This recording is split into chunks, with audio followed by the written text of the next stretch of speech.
Voilà, donc ici, cette borne, on a une 180 kW, donc avec deux prises. Donc celle-ci est un petit peu particulière parce qu'on a donc une prise CCS qui nous permet de délivrer 180 kW sur un point lorsqu'il n'y a personne de branché à côté. Donc nous, on est resté sur une signalétique au bout des places de 90. Pourquoi? Parce que si deux véhicules sont branchés en même temps, en fait, vous allez pouvoir que prendre 90 maximum de chaque côté. Par contre, si vous êtes seul, effectivement, vous allez pouvoir prendre la pleine puissance, c'est-à-dire 180 d'un côté, ou avec la prise Chademo, c'est une prise un petit peu particulière. On ne peut pas prendre la pleine puissance, on ne peut prendre que 100 kW. Voilà. Et toutes nos bornes sont réglées ainsi. L'A-station aussi a été dimensionnée de sorte que on puisse utiliser toutes les bornes en même temps à pleine puissance. Il n'y a pas de régulation. Souvent dans les autoroutes, vous avez beaucoup de bornes et en fait, lorsque toutes les bornes sont occupées, en fait, on a un plafonnement de la puissance.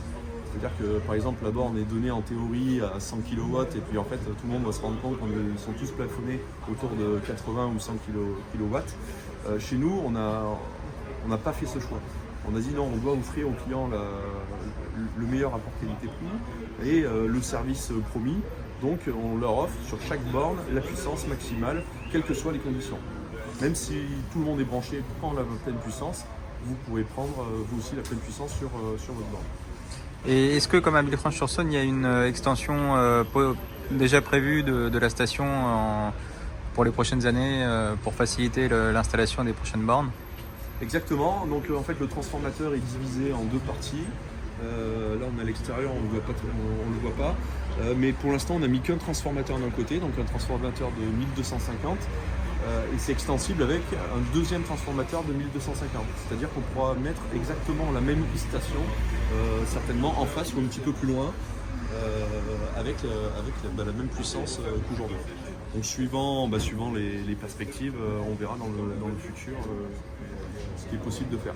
Mais toutes nos stations ont le même modèle, le même nombre de bornes, le même type de bornes et l'extension possible dans le futur. Et après, donc j'ai une question sur les ombrières aussi, parce que c'est un choix que vous avez fait qui est salué, parce qu'effectivement quand il pleut, on a besoin de se protéger.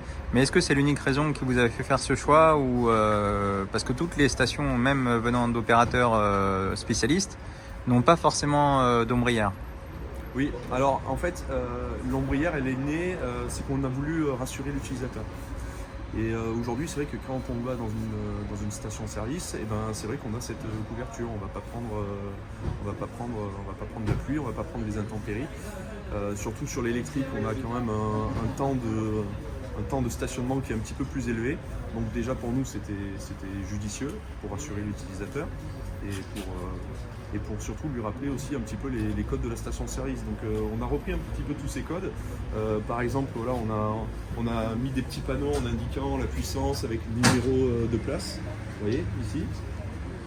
Pareil, on a pu le rappeler à l'entrée de la place.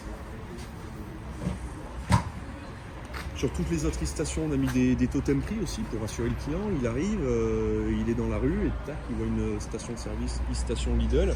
Il va tout de suite savoir le prix auquel il va pouvoir payer le kilowatt. Et voilà, donc tous ces petits outils nous ont permis de rappeler, on va dire, les codes des stations-service et dans le but de rassurer les utilisateurs. Après, on a fait un double choix. L'enseigne, on est engagé dans une politique, on va dire, de responsabilité et de développement durable. Et on a choisi de faire des ombrières, comme on le voit, en bois. En bois, avec une toiture photovoltaïque, d'accord. Et donc l'électricité produite va directement dans le transformateur et sera directement utilisée dans les bornes électriques par les utilisateurs, ou sera réinjectée directement sur le réseau. Il faut savoir que chez Lidl, on a à peu près aujourd'hui sur nos magasins et l'ensemble de nos plateformes commerciales, près de 250 000 m² de panneaux photovoltaïques.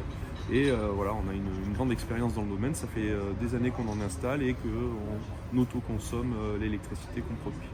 Et quels sont les critères aussi qui vont vous permettre de déployer encore plus de stations dans les prochaines années? Qu'est-ce que vous surveillez avec attention, j'imagine, pour aussi améliorer les stations les bornes qui sont déjà présentes dans de nombreux Lidl? Alors c'est sûr, on installe, comme je disais tout à l'heure, des bornes depuis 2016. partout en France. On a installé notre première borne en 2016 à Auriol dans les Bouches-du-Rhône. C'était déjà une borne de recharge rapide. Donc en fait, déjà cette e-station, on va dire, c'est un petit peu l'aboutissement de toutes ces années d'apprentissage et de travail. Et en fait, ce fleuron-là, cette e-station, pour nous, c'est le modèle aujourd'hui le plus abouti qu'on puisse déployer sur nos supermarchés. Pour l'instant, voilà, on vient d'inaugurer 4 e-stations, on en inaugure 2 autres en début d'année prochaine. On va prendre un petit peu de temps pour avoir voilà, les retours clients, pour un retour d'expérience. Et ensuite, on réfléchira à une stratégie où on continuera dans la stratégie qu'on a actuellement. Ok, merci beaucoup. Avec plaisir. Au revoir.